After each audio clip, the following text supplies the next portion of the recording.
After my son passed away, one day I became estranged from my daughter-in-law and granddaughter. I couldn't believe my eyes. On a snowy winter evening, my granddaughter was trembling alone in the yard. In a panic, I rushed her into the bath. The bath isn't warm. My husband and I were furious at what had happened. My name is Sophia. I am a 65-year-old housewife who feels the effects of aging. My 67-year-old husband has thinning hair and has taken up scalp care as a hobby since retiring. I'm not sure if I can call it a hobby, but he seems to be enjoying it, so I leave him be. We had one son, Benjamin. Raising him was tough, and we felt a great loneliness when our well-raised son left the nest. He got married at 28 and was living happily with his children when he tragically passed away in an accident at 35. It was a sudden and shocking departure. At the funeral, our spirits were lifted by our young granddaughter, Emma. Grandma, are you okay? Though only 5 years old, she seemed to vaguely understand her father's absence, her eyes swollen with tears. I held her tightly and resolved to protect this child, the last memento of my son, no matter what. My daughter-in-law, Isabella, remained composed. She might have been crying behind the scenes, but I never knew. I just couldn't get along with her. Even when she visited our home with her family, there was hardly any conversation. She'd just fiddle with her phone alone. Her habit of ignoring us made me uneasy at times. But I figured it was the sign of the times and resigned myself to it. I didn't want to strain the relationship between us and our son's family by saying too much. I couldn't recall having a decent conversation with her. But life alone would surely be tough for her from now on. After the funeral, I said to her, "If you ever need help, just let us know." Isabella, 32, had lost her parents early and had no siblings. It must have been tough not having her parents home to rely on. I worried that she would avoid contact with us after my son's passing. But with a granddaughter in the picture, we couldn't just turn a blind eye. No matter who she was the woman my son loved and married. It was only natural for me to want to help. But Isabella responded coldly. "I'm fine. I don't need your help. I can manage on my own." "But what about Emma?" "Emma will be fine. Are you suggesting I'm after my husband's inheritance?" "No, of course not. My son's inheritance is crucial for your livelihood. Then stay out of it." This lack of friendliness left me feeling deeply regretful about my concerns. My son's house is a 10-minute bus ride from ours. Not too far, but not exactly close either. Both my husband and I are unemployed and have time on our hands, so we'd gladly help with household chores or childcare if needed. But, fearing it would be a nuisance to intrude without being asked, we didn't visit for 6 months after our son's passing. When I finally mustered the courage to contact her, she reluctantly answered the phone. "Isabella, it's been a while. How have you been?" "I'm busy with work and childcare." Her sudden stern tone nearly discouraged me. But I gathered my courage and asked what I wanted to know. "Is Emma doing well? If it's too much, I can take care of her occasionally." "Then take her next weekend." Really?" I was taken aback by her request and then abruptly hung up. I guess she only wants to talk about business. Oh well, I'm looking forward to seeing my granddaughter after so long. I'll eagerly await the weekend. And on the weekend, Emma came with Isabella. Welcome, both of you. It's been a while. Come on in. Oh, I have work now. So I'll leave. I'll pick up Emma tonight. With just those words, she left. Working on a Sunday must be tough. Emma chimed in. It's not work. With a downcast expression, I asked what was wrong. Mom isn't working. She's always out having fun. What? Always? I thought she had a job. Mom seems to work part-time while Emma's at kindergarten, but most of the time, she's just playing. The other day, she smelled like alcohol when she came to pick me up from kindergarten. What? Working at night with alcohol might be one thing, but kindergarten pickup is in the evening. So, drinking during the day doesn't seem like work. When we got home, there were empty alcohol cans everywhere. What? Drinking during the day? Maybe she's still grappling with the shock of losing her son. I felt regret for not supporting her more. But before I could dwell on it, Emma said, There was a strange man, but he left when he saw Emma. What? Does that mean Isabella was drinking with some man at home? It's been 6 months since my son passed away. Well, if she's quick to move on, it's not surprising if she's found a new lover. She's still young, after all. As long as she doesn't upset my granddaughter, I guess anything goes. But clearly, my granddaughter looks unhappy. Because of that man, Mom. No, Mom never did anything from the start. She never did any housework, even when Dad was alive. What? I was surprised to hear this for the first time. I'd never heard anything like that from my son. Mom, you never did anything? Yeah. Dad always did the cleaning, laundry, and everything when Dad came home from work. He'd buy or make dinner for us. What? Was that so? Perhaps my son's marriage was already falling apart. Was my granddaughter the only thing keeping them together? Now, I can't ask my son for the truth, and Isabella probably won't tell me. I see. Hey, Emma. What, Grandma? If you ever have any trouble, tell Grandma anything. I'll help you anytime. Okay. My heart swelled with tears as my granddaughter, who had seemed lonely in the presence of her mother, now smiled happily.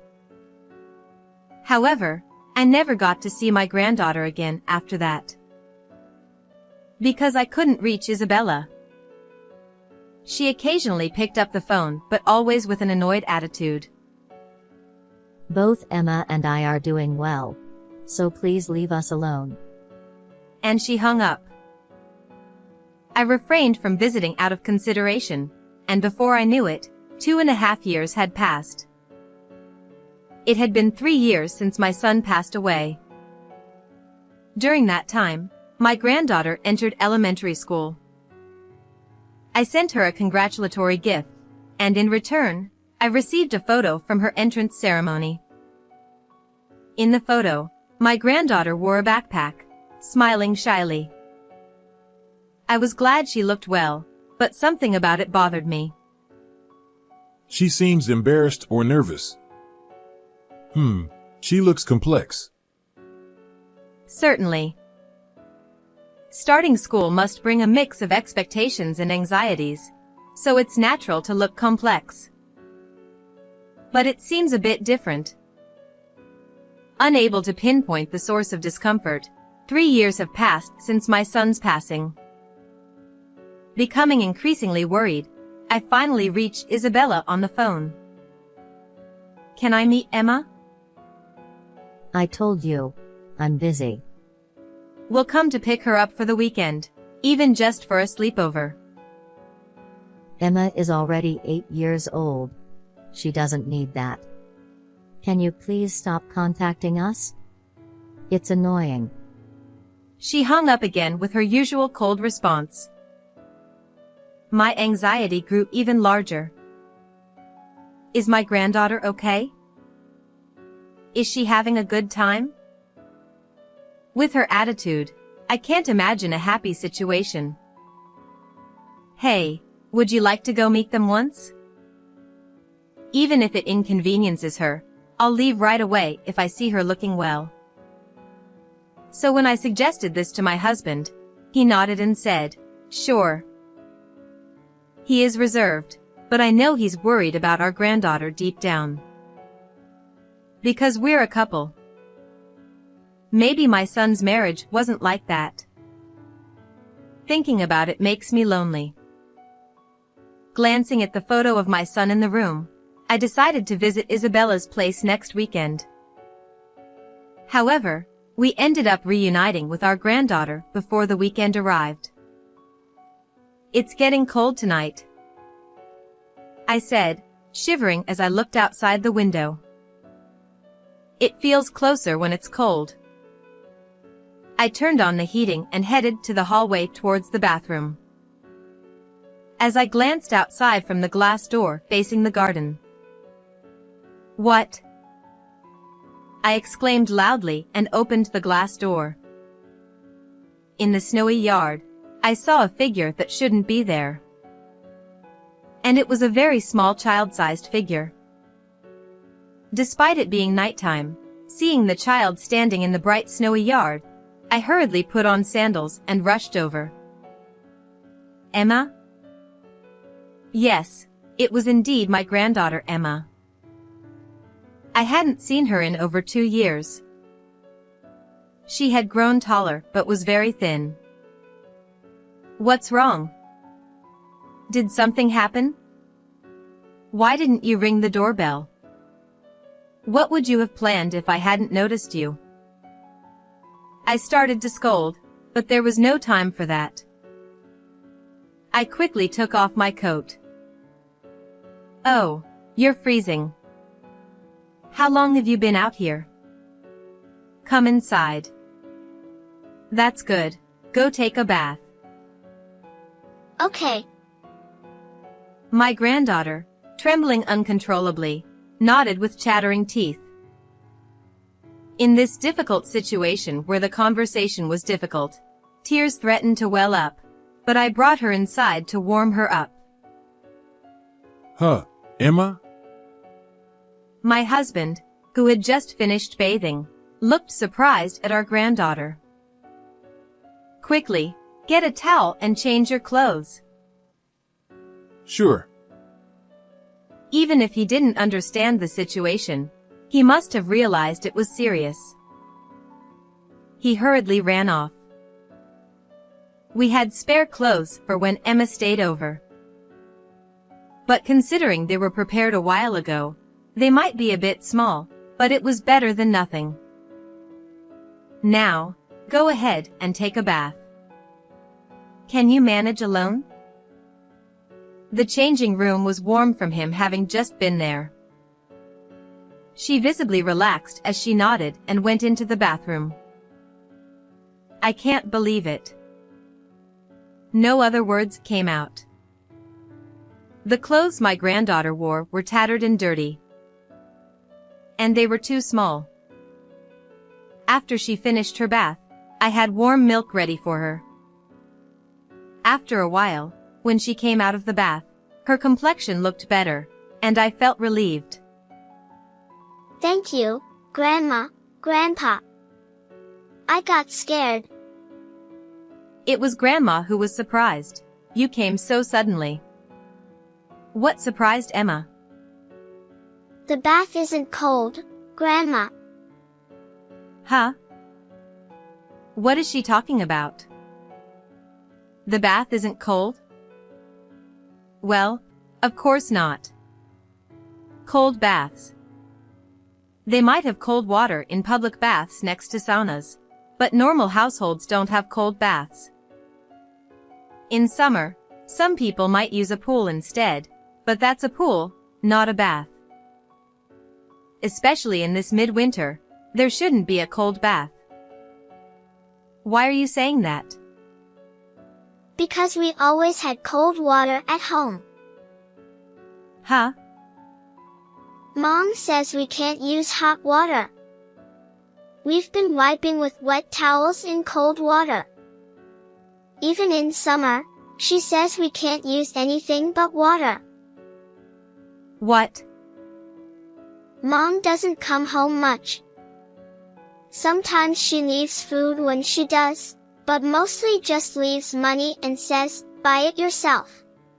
She says we can't be extravagant because there's no money, and we rarely buy clothes. She never comes to parent-teacher meetings. She hasn't taken a bath in a long time, just wipes with cold water. That's normal, she says. What is that? Finally, my husband shouted. He had been silently listening to our granddaughter, but he couldn't contain his anger. I was speechless too. I knew being a single mother was tough, but this was beyond what I imagined. Recently, there's always an unknown man at home. What? But he says I'm a nuisance, so Mom tells me to leave. What did you say? I couldn't help but shout. It seems Isabella is drowning in men and neglecting her daughter Emma. And to top it off, she's kicking her out in the middle of winter. As I saw earlier, my granddaughter wore sandals in the cold, ones I recognized from the 100 yen shop. Probably unable to buy sneakers either, cutting back on food or something, my granddaughter must have purchased them herself. Her clothes were dirty and too small, so the story of not being able to buy them seems true. I had nowhere to go, so I relied on my memory to come here. But I thought I might be a bother on a night like this, so I peeked inside from the garden. What a situation. I was at a loss for words. My granddaughter is only 8 years old. To think she could think and act like this at 8 is amazing. Usually, this would be admirable, but tears overflow at the thought of a child being so desperate. Understood. He said quietly in a low voice. I understood. He was angry. Emma, stay here with us. You'll have to change schools, but it'll be okay. You're strong. You'll adapt quickly to the new environment. Here? What about Mom? Don't worry about anything, Emma. You'll be happy with us. Okay. No matter how rudely treated, a child always longs for their parents. Especially after losing a father, the mother is more important than anything. Wanting to be loved is natural. Wanting to be together is ordinary. But this situation is neither natural nor ordinary. Even if it's someone my son loved, I will never forgive this. We agreed as a couple. The next day, my husband stormed into their house. I couldn't go because I was with Emma, but he told me what happened when he returned. Isabella was there when he arrived, and my husband forcefully entered the house. Hey, don't just barge in like that. I wouldn't enter a dump like this. I can't even enter. My husband stopped at the entrance and turned to Isabella. You've done quite a lot to Emma, huh? And kicking her out in midwinter. Do you understand that this is tantamount to a crime? Oh, come on. I just told her to leave because she was bothering me. I never said she couldn't come back. Do you think an 8-year-old understands that kind of thing? She remained defiant despite the scolding. After arguing with my husband, Isabella called out a man. Seeing him, he seemed annoyed and left. She was thrilled when I mentioned raising Emma here. He said with a bitter expression. It seems she no longer has maternal instincts. And when he was about to leave, Isabella said, Oh well, it's cold. Time for a bath. He saw her flip the remote switch, so he unplugged the water heater outside. Naturally, there was no hot water, just cold water. My husband, who had been observing from outside for a while, returned after hearing Isabella scream, and hearing that. It's so cold. So, we got Isabella's permission. We'll proceed with various procedures through the lawyer we're relying on. That sounds good. I nodded and looked at my granddaughter. Seeing her looking anxious, I patted her head to reassure her. Suddenly, my granddaughter burst into tears. What's wrong? Even so, is she crying because she wants to be by her mother's side after all? I hurriedly asked, and she replied, Getting my head patted is the first time since Dad left. I'm happy. Those words tightened my chest again. Do you still like Dad? To my question, my granddaughter nodded tearfully. I want to see him. What about Mom? There was no immediate response to that question. But after a while, she said, I don't like her. Ever since Dad left, Mom has hardly been at home. I often wonder if she's my mom. She never patted my head or hugged me.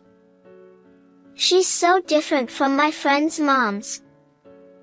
But when Dad was here, he hugged me a lot, so I was okay. But now, unable to bear it, I hugged her tightly. I miss Dad. Yeah, I know. Grandma misses him too. I continued to hold on to my granddaughter, who longed for her father, and cried. After that, the three of us started our life together. Despite the initial confusion from changing schools, she gradually settled down, and within a month, she became completely lively again. Her complexion improved, and she started to gain a little weight. She's still thin, but I think as long as we take it slow, she'll regain her health. Before we knew it, 3 months had passed living together. One day during dinner, we heard the doorbell ringing. Since it's an old house, there's no intercom. I headed towards the door thinking, who could it be? Then I heard a voice shouting, help! I was surprised. Could someone have been attacked and run here for help? But there was something familiar about that voice. Could it be Isabella? Yes. Hurry, open up. Sure enough, when I opened the door, there stood Isabella with a pale face. What's wrong? I need help. I have no money. Huh? What's going on? My husband also came out. I'm getting remarried. I see. So why the cry for help? But he has debts. And I can't marry him unless I pay them. Oh. I see, it's about that. I've already given up all my late husband's inheritance and all my savings. But it's still not enough. So please lend me some money. Because of the procedures you handled, I'm not getting child benefits anymore. Please help. It's impossible. were also living off pensions. You can't wish for your granddaughter's happiness but not for your son's wife's happiness? That's something a mother who truly loves her daughter would say. Not someone sacrificing her daughter for her selfish desires. His words made Isabella glare at him angrily. Ignoring her gaze, he took out a large envelope. I conducted a little investigation. Huh? An investigation? Yes. I investigated the man for Isabella's sake. What? She was surprised. And so was I. Well, I found out a few things. Saying that, he showed her the investigation results. What is this? Well, it seems like a kind of marriage scam. He's quite a shady man. That can't be true. I'm not familiar with the underworld, but peering at the documents from the side, I could sense something was off. In other words, the man was using Isabella as a benefactor. The date of the investigation results was quite some time ago. So, despite claiming it's for Isabella's happiness, it's a lie. If we had known, we should have told her earlier, but we didn't. Before you talk about marriage, make sure you don't get into debt. She fell silent at my husband's words. Could it be? I already did it. Oh dear. They said it wasn't enough. So I even sold the house. What? Is this man really that charming? Perhaps now she feels she can't turn back. But they said I can't get married without money. I don't even have enough for living expenses. Paying rent for this rundown apartment is tough. Please. I'm begging you. Help me. Even with all that said, my granddaughter, rubbing her sleepy eyes, came out. Mom? Emma, help me. Isabella, eager to rush towards Emma, instead hurriedly hid behind my husband. I was wrong, Mom. I'll break up with him. Let's live together from now on. Then you'll get child benefits, won't you? Yes. And I'll use that to find a new man again. Oh. Oops, not quite. Isabella easily fell into the trap set by him. That's why she's so easily deceived by men. Enough. You're unfit to be a mother. We'll take care of Emma with love and care. But Emma wants to be with her mom, right? My granddaughter, seeing her mother desperately cling, tilted her head in thought. For a moment, she looked behind her. In the living room ahead, there's a picture of her son hanging on the wall. I don't know if my granddaughter noticed it. But when she looked back at Isabella, her eyes were filled with determination. I want Dad. Huh. I have lots of memories with Dad. I want to live in this house. I don't like Mom. I don't want to be with her. Are you abandoning Mom? I don't understand that. I'm sleepy. I'm going to bed. Emma. Bye, Mom. With a yawn, my granddaughter returned to her room without looking back. Isabella stood there dumbfounded, her head hanging low. Go home. Don't ever come back here again. She left in a daze, without arguing against his words. After that, she disappeared from the apartment. Whether she followed that man or ran away from debt collectors, I don't know. All I know is that I probably won't ever see her again. My young granddaughter may not fully understand yet, But she doesn't seem to feel lonely without her mother. She smiles every day, which makes both me and him happy. When I go to the other side, there's a lot to report to our son, right, dear? When I said that to him, he replied, Yeah. Hearing this, Emma said, No, you can't go yet. You have to stay healthy until I get married and have kids. That's right. We still need to stay healthy and live a long life. I silently spoke to my son in my heart, asking him to watch over us and Emma from heaven. I felt like the sun in the photo was smiling. How was this story for you? Please subscribe to the channel as well.